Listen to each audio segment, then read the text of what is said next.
Hello, everyone. Welcome to The World Today. I'm Amarachi Ubani. Here's what's coming up within the hour. U.S. President Donald Trump says he is looking for a real end to the Israel-Iran conflict.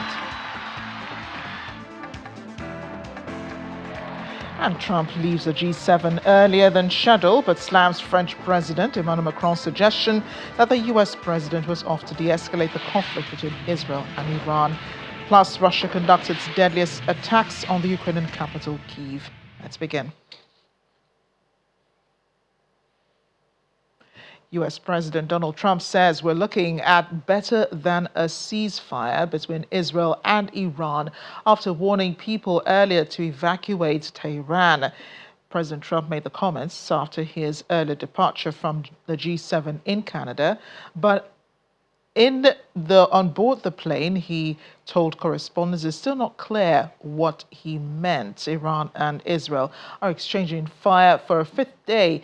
Iranian media reports explosions in Tehran, the Iranian capital, overnight, while Israeli military says Iran fired 30 missiles at the country.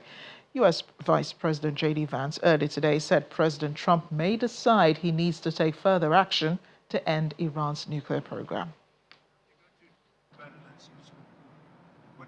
For a ceasefire. I didn't say I was looking for a ceasefire. That was Emmanuel, nice guy, but he doesn't get it right too often. But we're looking for better than a ceasefire. And then a real end, not a ceasefire. And then so something that will be permanent. Or giving up entirely. Is that okay too? Are you close there? Is that possible in the next 24? Why not? Certainly possible. Complete give up. That's possible, yeah. Doing pretty well. Right now, we're doing pretty well. Remember, Iran cannot have a nuclear weapon. It's very simple. We don't have to go too deep into it. They just can't have a nuclear weapon. What was the thinking on the call for Tehran to evacuate? Is there a threat or is there incoming? What was the thinking on the full evacuation? I want people to be safe. And that's always possible. A thing like that could happen. I just want people to be safe. You're great people, they know how to protect themselves. Messages from intermediaries that Iran wishes to de-escalate the conflict. Well, staying with the U.S. President, Trump declined to answer what it would take for the U.S. to be directly involved in the growing conflict between Israel and Iran, saying he did not want to talk about such issues.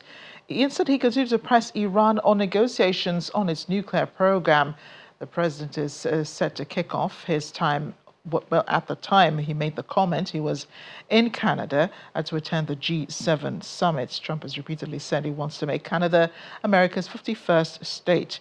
Well, he and Prime Minister Mark Carney met at the Oval Office a couple of weeks ago. For the first time since Carney's election, Carney made clear that Canada is not for sale. They'd like to talk, but they should have done that before. I had 60 days, and they had 60 days, and on the 61st day, I said, we don't have a deal. They have to make a deal, and it's painful for both parties, but I'd say Iran is not winning this war, and they should talk, and they should talk immediately before it's too late. We've always supported Israel. We have for a long period of time, strongly, and Israel's doing very well right now. This was a big mistake. You wouldn't have that war. You know, you have your enemy at the table. I don't even consider him, he wasn't really an enemy at that time. There was no concept. If I were president, this war would have never happened. But likewise, if he were a member of what was called the G8 at that time, it was always the G8, you wouldn't have a war right now. Somebody wants to suggest China coming in, I think we suggest, but you want to have people that you can talk to. You know, they don't talk. Putin speaks to me. He doesn't speak to anybody else. He doesn't want to talk because he was very insulted when he got thrown out of the G8, as I would be, as you would be, as anybody would be. He was very insulted.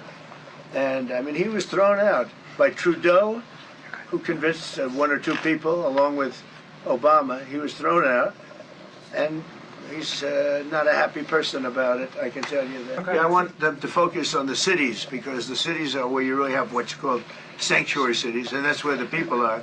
I look at New York, I look at Chicago. I mean, you got a really bad governor in Chicago and a bad mayor, but the governor's probably the worst in the country, Pritzker. But I look at how that city has been overrun by criminals, and New York and L.A. Look at L.A. L.A. Those people weren't from L.A. They weren't from California. Most of those people, many of those people, and U.S. President Donald Trump and Israeli Prime Minister Benjamin Netanyahu has strongly defended his country's attack on Iran. The Israeli leaders said it is in America's interest to support Israel as it seeks to eliminate Iran's nuclear program. Israel struck Iran's state-run television station on Monday during a live broadcast, forcing a reporter to run off camera following an explosion. After Iran fired a new wave of missiles at Israel that killed at least 8 people. Netanyahu said the Israeli strikes have set Iran's nuclear program back a very, very long time, adding that Israel is not attempting to topple the Iranian government, but says he would not be surprised if that happened as a result of the strikes.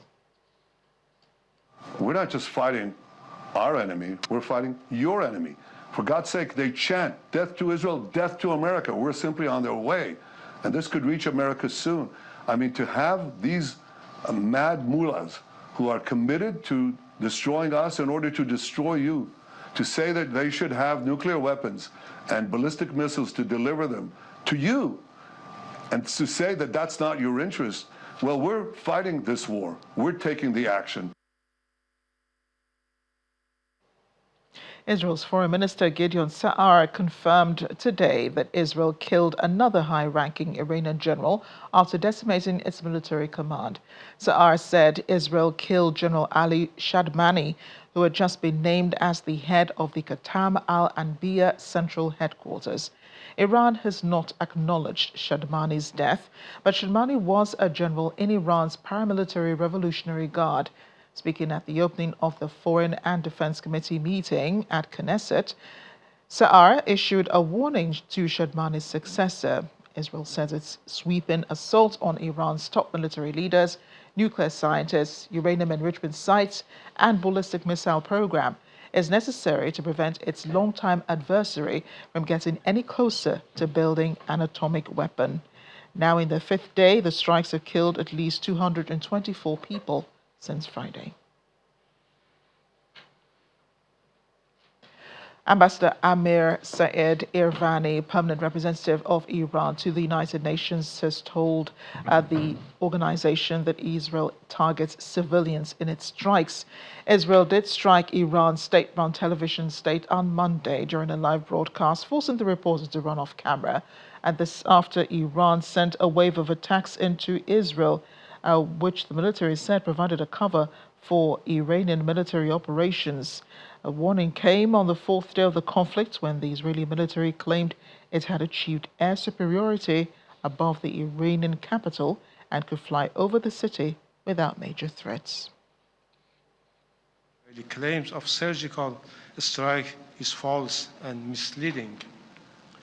In contrast, it has launched a campaign of unlawful and indiscriminate attack targeting civilian infrastructure in Iran. Civilians were killed.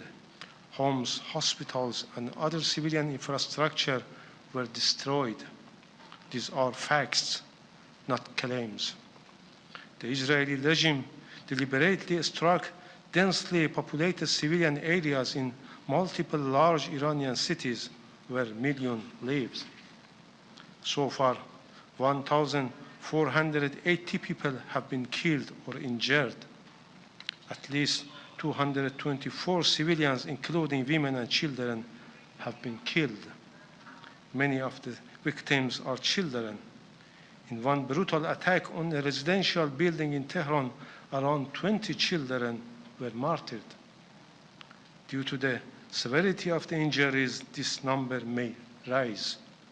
Israel also targeted vital civilians and economic infrastructure, water storage, fuel depots, the petrochemical facilities, including the Asaluye refinery in Bushehr, were hit. Hospitals were also struck. They are not accidents, they are war crimes. Just hours ago, Israeli regime deliberately targeted the office of Iran's news agency during a live broadcast. This appalling attack constitute a blatant war crime and a direct assault on press freedom. The Israeli regime has once again demonstrated that it is the foremost enemy of truth. It holds the disgraceful record of being the world's leading perpetrator of violence against journalists and media professionals. In response to this barbaric attack and aggression, Iran exercised its inherent right to self-defense in line with Article 51 of Charter. Our response was defensive, targeted, and proportionate. It is solely aimed at deterring and preventing the recurrence of such crimes. Iran will resolutely defend its security and territorial integrity. We focused only on military and economic assets involved in the aggression. Iran does not seek war or escalation, but we will not hesitate to defend our people, our territory, and our sovereignty.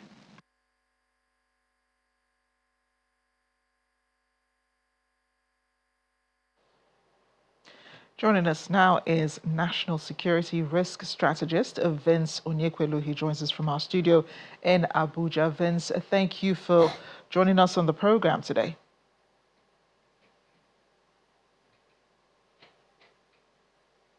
Thanks for having me. Good evening, Nigerians. Good evening. And do you think that the U.S. President Donald Trump should intervene in the conflict between Israel and Iran?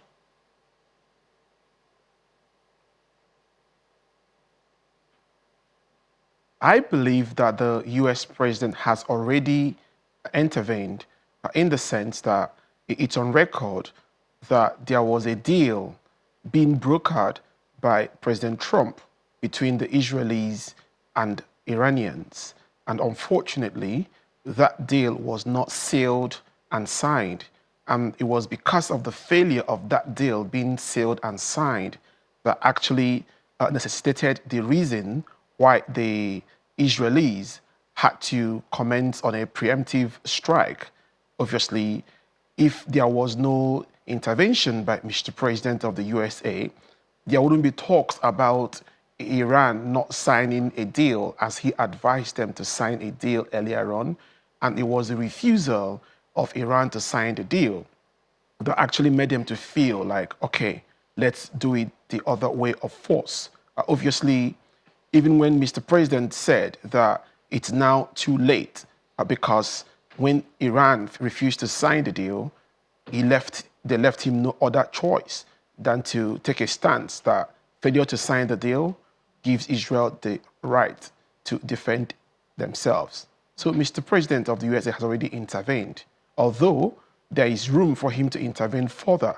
But in the shortest time, I don't see him intervening because obviously there is a competitive advantage, there is a military advantage going on, which he would not like to distort at the moment. Yes, because, some have also said that the U.S. is possibly fighting a proxy war through Israel against Iran. And that's because when Trump was president, the first time Trump was president was the time that, the existing nuclear deal with Iran was disbanded because the U.S. pulled out of that deal. But now Trump says that he's looking at something more than a ceasefire. At least that's what he said to reporters on Air Force One going back from the G7 summit. Do you think he really has a plan? Because we've seen the U.S. president talk ambitiously about ending wars. He's talked about the Russia-Ukraine war, which today still no negotiations in sight, no meaningful negotiations leading towards peace. We know that's still a long way. But then again, you hear him also talking big about this Iran-Israel conflict, and it doesn't seem he has a plan in hand or an idea exactly how to go about it.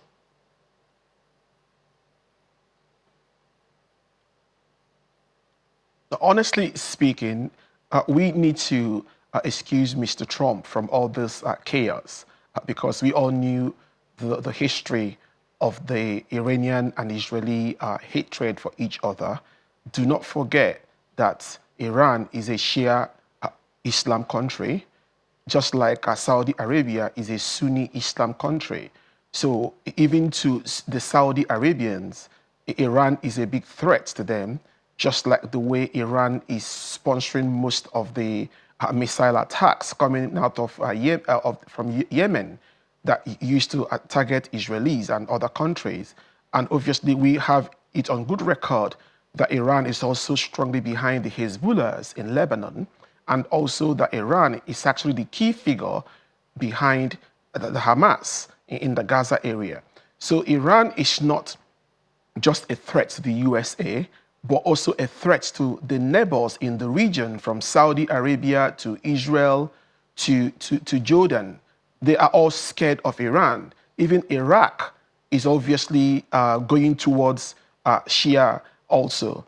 And do not forget, in all this is said and done, you cannot really support a nation that has an oath that says death to United States of America, death to United Kingdom, death to France, death to all the infidel nations, and death to Israel. See, it's very barbaric to say that a nation chooses to subscribe death to all these nations, and then that nation is aspiring to have such a deadly weapon called the nuclear weapon. The idea is, yes, Iran can argue that their nuclear proliferation is purely for domestic use. Yes, that's a good argument to have. However, when you have subscribed death to all these nations, how much you hate them, most of them will not feel comfortable to allow you to have that nuclear weapon, because you can actually use that weapon to implement your continuous hatred shown against people that don't belong to the same faith with you. So Mr. Trump cannot be totally blamed when his nation is on the top list of death to the United States of America, death to infidel nations, and death to Israel and Europe. So basically, the nuclear weapon, I don't support a stance, because yes, it can be for domestic use, but the level of hatred they've shown, and it doesn't mean that if they have nuclear weapon, they can do much with it. Do not forget that Pakistan has a nuclear weapon. What is the economical advantage nuclear weapon has given to Pakistan, for example? Where is Pakistan in the international club of nations? Where are they financially with food, culture, and security?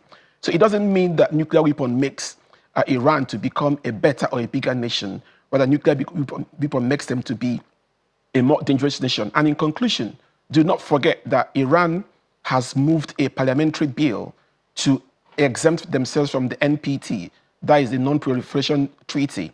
And that's also a signal. But, you know, Iran is a complex nation, whereas other nations are talking about international finance, how to manage resources, how to become more economic buoyant.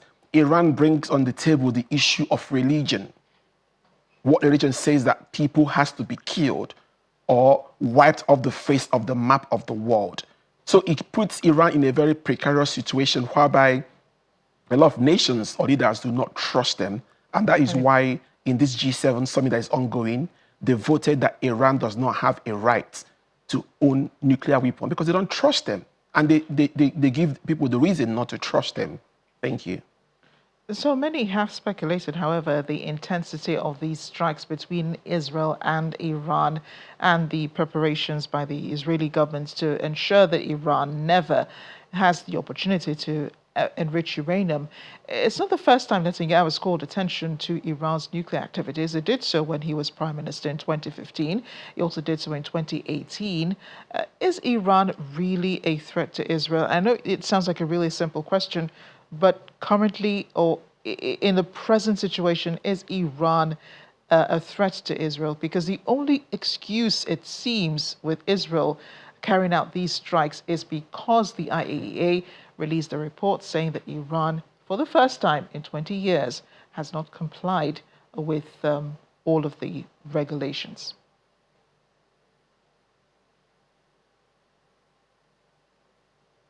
Obviously, the evidence from the IAEA is credible evidence that Iran is at the level of having a highly purified level of uranium that could be used for nuclear weapon. It doesn't mean that Iran has not been purifying uranium for a very long time, but the idea of stopping the IEA from having observatory regulatory services is actually disturbing. That's number one. Number two, yes, Iran is a major threat to Israel. Iran is a major threat to Saudi Arabia. Iran is a major threat to Jordan. Iran is a major threat to even Europe because their long ballistic missiles obviously has the range to hit Europe, has the range to hit most of Western nations. Because when you look at their Shahab missiles that can fly up to 1,500 kilometers, yes, that is a mid-range. But their long-range missiles, if they have a warhead of nuclear weaponry, can get to Europe. So it's a major threat. And Iran is a strong sponsor of Hezbollah in Lebanon. It's a major threat to the peace of Israel. They are a strong sponsor of Hamas. It's a major threat to the peace of Israel. And also a very major threat to Saudi Arabia, because don't forget the Shias and the Sunnis don't normally get along in issues. And Iran is like the headquarters of Shias, whereas Saudi Arabia is the headquarters of Sunnis.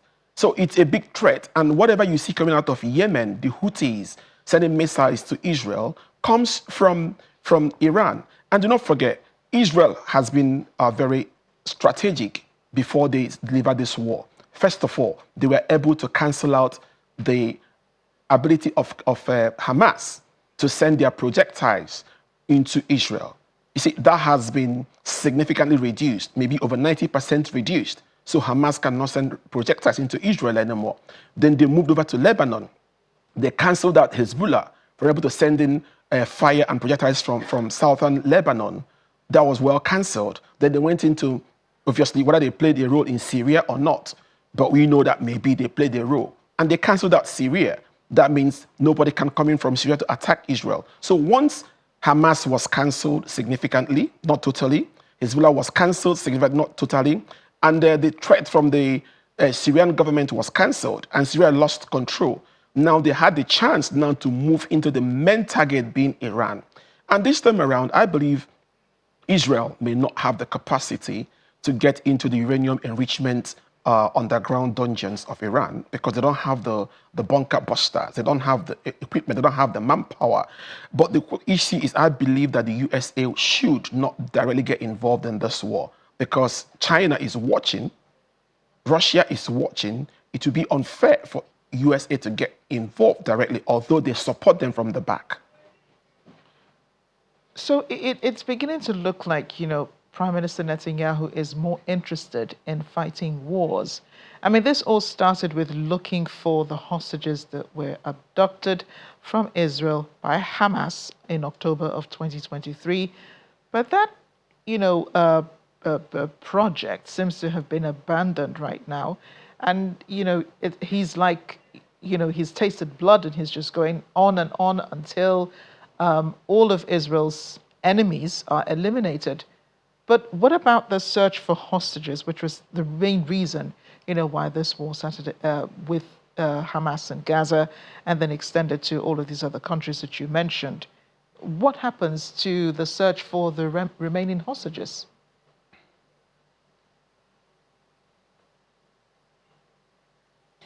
To the latest report that is on my table, the search for the remaining hostages is still ongoing. It's still very active. And the focus area is around areas of Rafah. And in the past 1 week, they've been able to rescue, obviously, corpses of about 4 or 5 dead hostages. And for them, it's not even about finding them alive now. It's about dead or alive, bring them back home so they can get a befitting burial, so there can be a closure. And most schools of thought believes that it's very difficult to find any more hostages alive. It's not impossible, but it's almost very difficult because of the level of attacks, air raids, and obviously it's almost difficult to find anybody alive. But they are still pushing forward to find them alive or dead to bring them back home. And obviously, I don't totally blame anybody in this war because at times, if there is no war, there will be no peace. War is not always about destruction. It's about bringing a lasting peace to a society that has been at each other for a very long time. The people of Iran, since 1979, has had a broken democracy, and people of Iran does not have freedom to speak or to act or to dress as you like. The leaders of Iran has held them down for a long time. It's not a free society like we have in Nigeria. Even those that don't know that we have a free society, Iran is quite a very suppressed and oppressed and subdued society. And for them, for Israel, if they fight this war and stop, they need to, Iran is not an easy peasy piece of cake to cancel. But I think let them test that, because Israel believes they cannot be hit. But Iran is saying that even your Iron Dome cannot stop us. Your special arrow defense system cannot stop us. So we are on the sidelines learning that no nation is untouchable. Even if you think you're the mighty nation like Israel, you can be hit and hit significantly. So we as students of warfare, it's interesting to see that the ballistic missiles can travel this far and hit successfully. And don't forget, the airspace of Iran has been overtaken, just like the airspace of Gaza has been overtaken, just like the airspace of Lebanon has been overtaken, southern Lebanon has been overtaken. The same thing with Syria. And in military warfare, anyone that takes the airspace first and commands the airspace has significant advantage. Yes, you can send the missile launchers, but can you refresh them? Can you bring in more if your airspace cannot allow any ships to dock? So you have to fight with what you have in storage, what you have in your underground dungeons.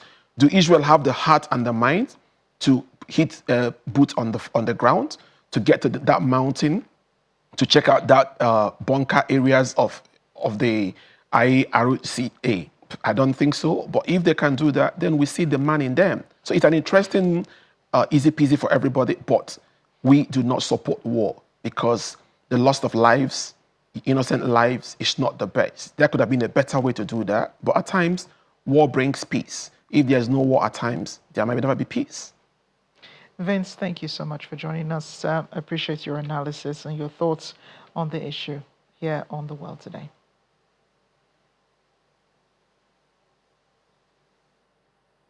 We're off on a short break now on the program. Still ahead.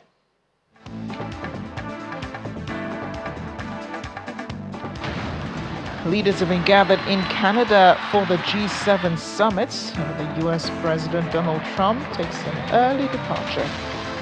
Stay with us.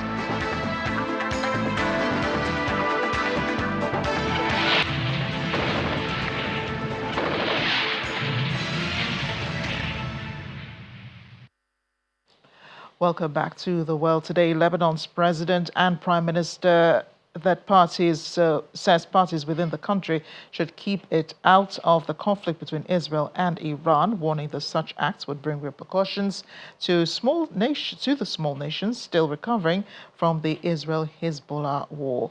The comments were made during a cabinet meeting that discussed, among other things, the ongoing exchanges between Israel and Iran that have led to an increase in tension in the region over the past 4 days. President Joseph Aoun and Prime Minister Nawaf Salam were hinting at Lebanon's Hezbollah group that was hard hit by a 14-month war with Israel that left over 4,000 people dead, caused destruction worth $11 billion, and pushed Hezbollah away from areas bordering Israel in South Lebanon. Hezbollah, which is funded and armed by Iran, was considered Tehran's most powerful ally in the region and spread Tehran's influence to Israel's northern border. During its latest war with Israel, much of Hezbollah's political and military leadership was killed in Israeli strikes.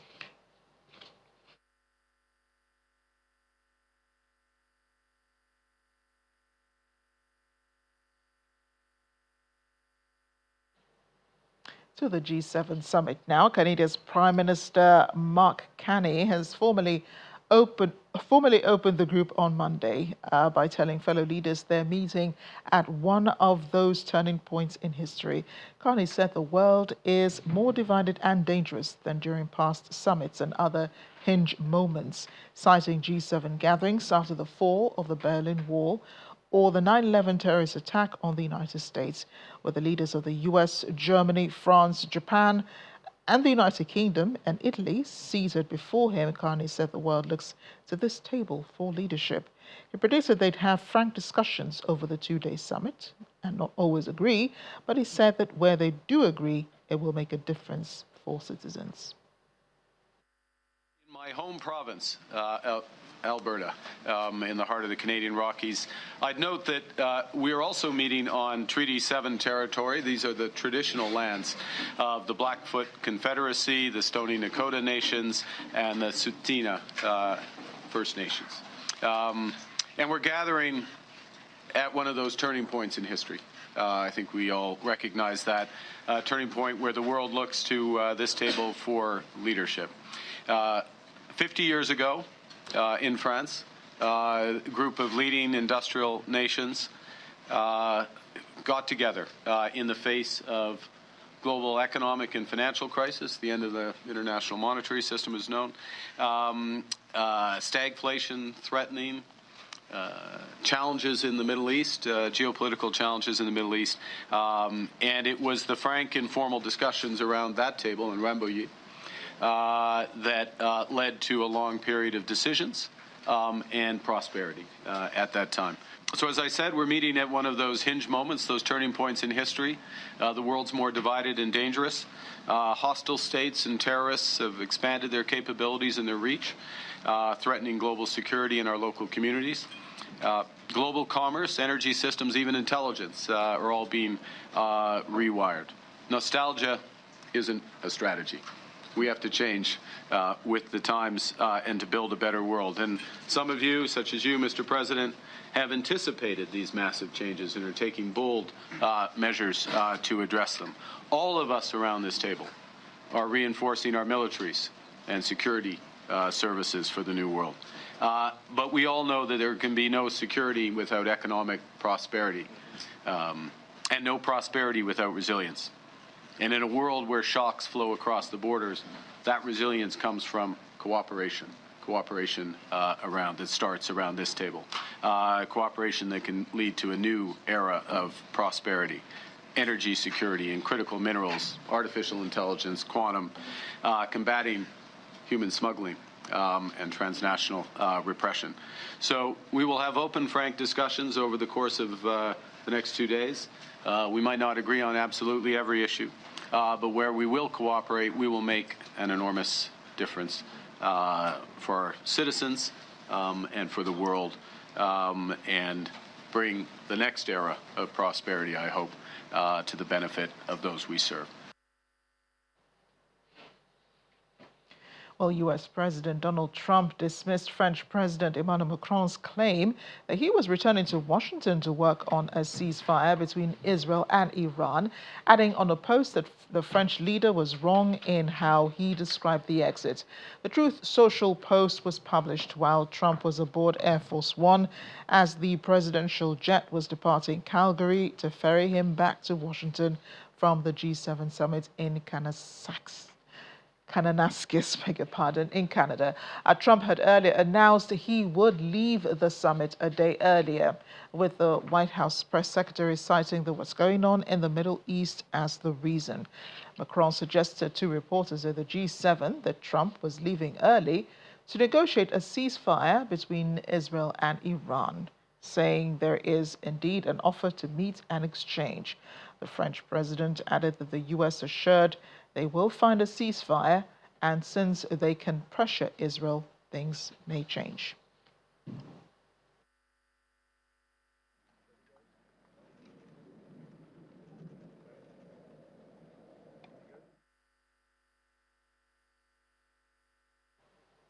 Well, President Donald Trump and the Canadian Prime Minister Mark Carney did have their bilateral meeting on the sides of the G7 summit. Trump reignited debate over Russia's expulsion from the G8, calling it a big mistake. He was also asked about the escalating conflict between Israel and Iran and whether he'd seen any signs that Tehran wants to de-escalate. That moment was not without tension. Cameras caught the Prime Minister looking visibly uncomfortable at the event, at times even glancing skyward as Trump spoke. The Israel-Iran crisis, now in its fourth day, continues to unfold following Israel's attacks on Friday. Mark, I appreciate it, and we've developed a very good relationship, and we're going to be talking about trade and many other things. And we have a whole group of people, some traders and some other people. I see my top economy people. But we have a very talented group of people, and you do too, and I know they work together very well. I look forward to that. The G7 used to be the G8. Barack Obama and a person named Trudeau didn't want to have Russia in. And I would say that that was a mistake, because I think you wouldn't have a war right now if you had Russia in. And you wouldn't have a war right now if Trump were president 4 years ago. But it didn't work out that way. But it used to be the G8, and now it's, I guess, what's that, 9 years ago, 8 years ago, it switched over. They threw Russia out, which I claimed was a very big mistake. Even though I wasn't in politics then, I was very loud about it. It was a mistake in that you spend so much time talking about Russia, and he's no longer at the table, so it makes life more complicated. But you wouldn't have had the war. Other than that, I think we're going to accomplish a lot, and I expect to. And I think our primary focus will be trade, and trade with Canada, and I'm sure we can work something out. Yeah. Mark has a different concept, which is something that some people like, but we're going to see if we can get to the bottom of it today. I'm a tariff person. I've always been a tariff. It's simple, it's easy, it's precise, and it just goes very quickly. And I think Mark has a more complex idea, but also very good. So we're going to look at both, and we're going to see what we're going to come out with something.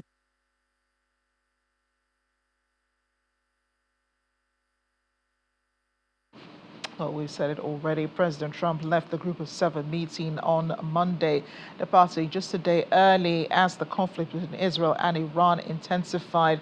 World leaders had gathered in Kananaskis with the specific goal of helping to defuse a series of global pressure points, only to be disrupted by a showdown over Iran's nuclear program that could escalate in dangerous and uncontrollable ways.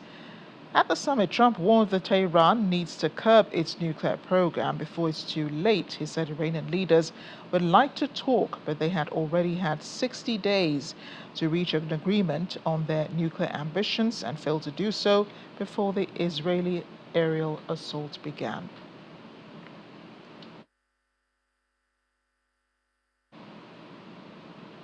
Well, perhaps leaders might have gotten to addressing the Russia-Ukraine war as well.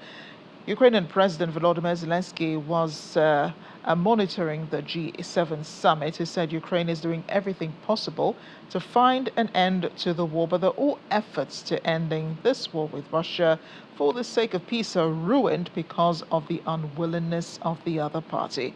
Speaking after meeting the President and Chancellor of Austria, Zelensky said leaders should all work to ensure the union between America and Europe does not fall apart. He met with his Austrian counterpart a day before his meeting with President Trump for more military support in Ukraine's fight against Russia. In Vienna, Zelensky alluded to talks over possible president exchanges with Russia. He said the Russian negotiators at one point had suggested exchanging Ukrainian children for captured Russian soldiers, which he just called madness. But the U.S. president says it's giving time for a peace deal before the U.S. sanctions Russia over Ukraine. Defending his decision to wait, President Trump said sanctions are not that easy, adding that after meeting with the British Prime Minister, Sir Keir Starmer, in Canada, sanctions cost the U.S. a lot of money. But he'd like to see the European Union impose sanctions on Russia before the U.S. does.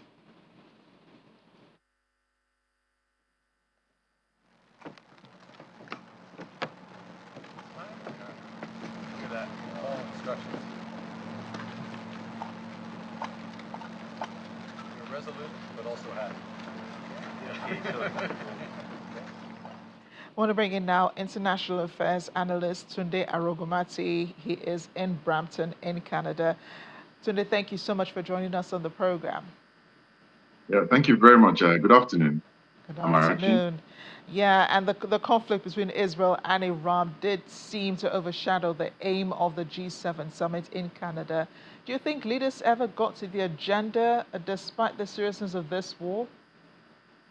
Well, actually, I'll have to give it to Prime Minister Mark Carney, who I believe has not really expected too much. And from the way the summit has been arranged, I think the main aim is to ensure that things do not degenerate to an extent, worse than it was before the summit. And you see that the site of the summit, the venue, has also been chosen specifically to be out of range from, external, so that the security can be controlled from external protests and things. And I think that the idea really is to get Trump to come down for the summit and do make as much as possible possibilities of the G7 countries sorting out the tariff thing, which is the most important thing with Trump. And we have Britain, United Kingdom, and Canada coming away with some elements of, uh, promises, for instance, for Canada to for 30 days of grace or somewhat, and also for the UK that came out with, I think, a signed copy of the agreement they had already reached in a few weeks ago. Let's talk about Trump's meetings with the leaders at the G7. And I think that just about two of them really stand out. The meeting he had with Mark Carney and the meeting he had with Keir Starmer. And from what from results of the meeting with the British Prime Minister, we understand that some parts of a deal with the UK has been reached regarding trade. Not sure he got that far with Canada. What did you make of, how both leaders postured themselves in this meeting, and how U.S.-Canada relations would, become after this G7 meeting, which he left so abruptly?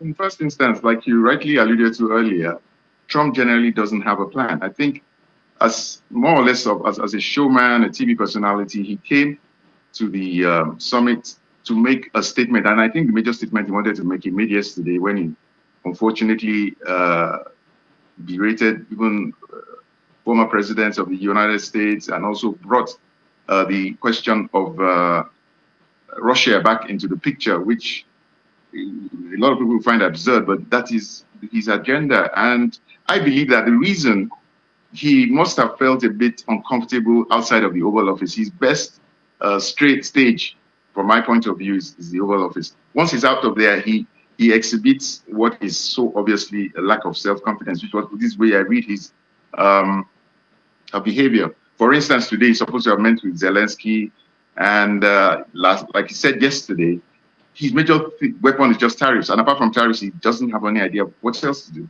And he did express that Prime Minister Mark Carney's ideas were a bit complex, which means he doesn't understand.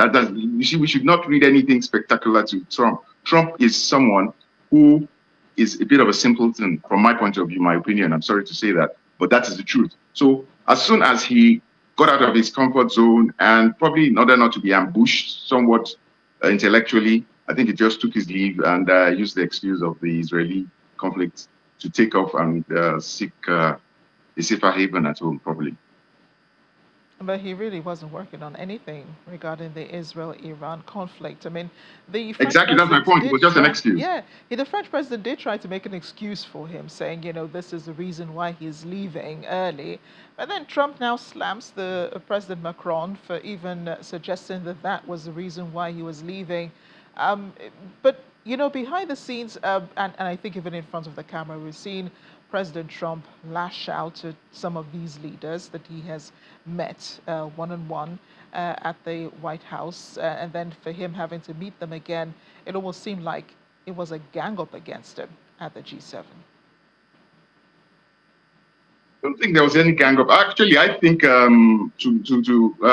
President Prime Minister McCartney's credit again, he did try as much as possible to tone down the atmosphere. And you can see that to an extent, from the point of view of probably Canadians out here, he was a bit too gentle with it.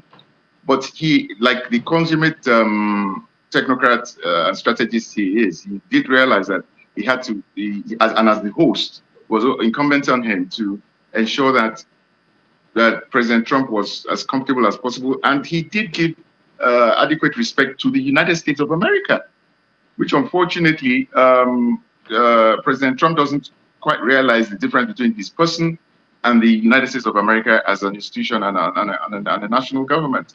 So unfortunately, Trump's, like I said again, President Trump's idea of things is that everything must revolve around him. And as soon, when the G7 gets into session, for instance, things will not necessarily be about the United States. And as far as he's concerned, if it's not about him or him in particular, then it's not worth his while. That is I'm not trying. I won't try to complicate things by trying to allude any whatever. And also, his major strategy is always hitting out at other leaders he finds a bit too threatening. I don't know. It's his personality. It's just a sad thing that the president of the United States is a man who lacks self-confidence and self-esteem. It's just unfortunate.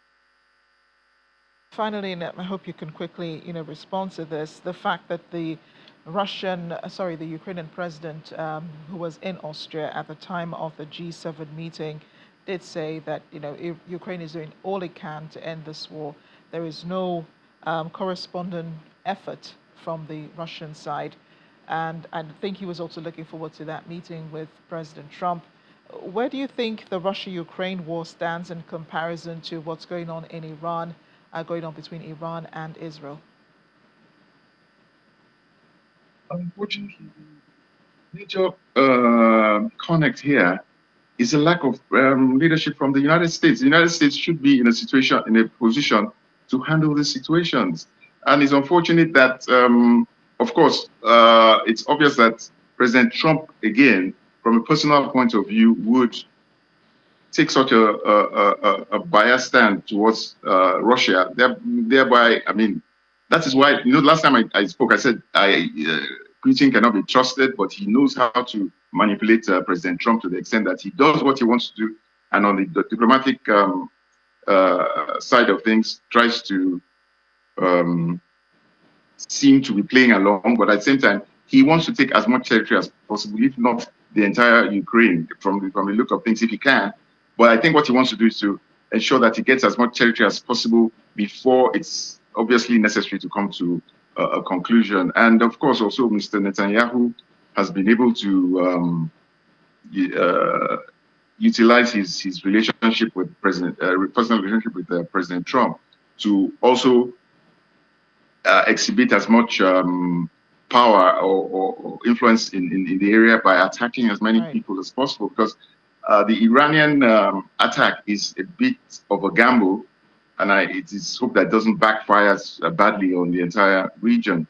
So, like I said again, the most important thing is for the United States and also its allies, on the other hand, to take a positive stance. And I think it still can be done at the G7, even in the absence of President Trump, which I think also paves the way for the new world order, led, of course, by Prime Minister McCartney, to take a new lease of life in terms of involvement in all this war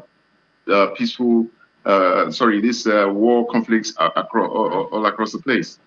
Tunde, thank you so much for speaking with us. Appreciate your thoughts and your analysis on the world today. Thank you very much, Emma. Well, very quickly, Ukrainian officials did say 15 people have been killed and dozens more injured in Russian strikes on Kyiv. The attacks from today mark one of the largest strikes on the capital since the full-scale invasion began 3 years ago. Russia's defense ministry claims its air defenses intercepted and destroyed 147 Ukrainian drones overnight. Finally, on the world today, Valentina Tereshkova made history 62 years ago as the first woman in space and remains the only woman to complete a solo flight, spending almost 3 days above the atmosphere and orbiting the Earth 48 times. Only applicants under the age of 30, no taller than 170 centimeters and weighing no more than 70 kilograms, were eligible for the program. Out of hundreds of candidates, 5 women, including Tereshkova, were selected, as she joined the Cosmonaut Training Center in 1962 and later went under intensive preparation for the flight. Valentina has received numerous state honors, including the Hero of the Soviet Union and Order of Merit for the Fatherland. And that's the world today. Thanks for watching. I'm Amarachi Ubani.